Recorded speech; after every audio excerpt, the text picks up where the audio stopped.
ក្រសួងការពារជាតិនៃព្រះរាជាណាចក្រកម្ពុជាសេចក្តីប្រកាសព័ត៌មានលោកជំទាវឧត្តមសេនីយ៍ឯកម៉ាលីសុជាតាអ្នកនាំពាក្យក្រសួងការពារជាតិនៃព្រះរាជាណាចក្រកម្ពុជាសូមជម្រាបជូនសាធារណជនអ្នកសារព័ត៌មានជាតិនិងអន្តរជាតិមេត្តាជ្រាបថានៅថ្ងៃទី24ខែមីនាឆ្នាំ2026នេះសារព័ត៌មានថៃបានចុះផ្សាយដោយដកស្រង់សម្ដីរបស់ប្រធានចារកម្មថៃដែលបានចោទមកលើកម្ពុជាត្រៀមសម្រាប់ការផ្ទុះអាវុធលើកទី3គឺមិនត្រឹមត្រូវនិងជាការអះអាងដោយគ្មានមូលដ្ឋាន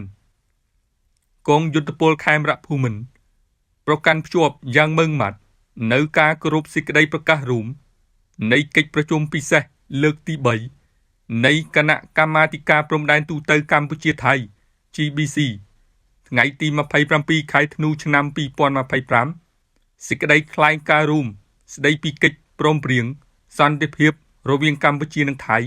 ថ្ងៃទី26ខែតុលាឆ្នាំ2025និងកិច្ចព្រមព្រៀងពាក់ព័ន្ធផ្សេងទៀតព្រមទាំងអនុវត្តតាមបទបញ្ជារបស់រាជរដ្ឋាភិបាលកម្ពុជាក្នុងការរក្សាសន្តិភាពស្ថិរភាពនិងសន្តិសុខតាមបណ្ដោយព្រំដែនកងទ័ពកម្ពុជាគាំទ្រយ៉ាងពេញទំហឹងនៅគោលជំហររបស់រាជរដ្ឋាភិបាលក្នុងការដោះស្រាយបញ្ហាព្រំដែនដោយសន្តិវិធីដោយឈរលើមូលដ្ឋានច្បាប់អន្តរជាតិនិងអនុសញ្ញាសន្ធិសញ្ញានិងកិច្ចព្រមព្រៀងដែលប្រទេសទាំងពីរមានអាស្រ័យដោយបានជម្រាបជូនខាងលើសូមសាធារណជនអ្នកសារព័ត៌មានជាតិនិងអន្តរជាតិមេត្តាជ្រាបជាព័ត៌មាន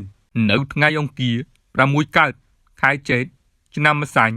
សប្តស័កពុទ្ធសករាជ2569ត្រូវនឹងថ្ងៃទី24ខែមីនាឆ្នាំ2026ពីខ្ញុំបាទ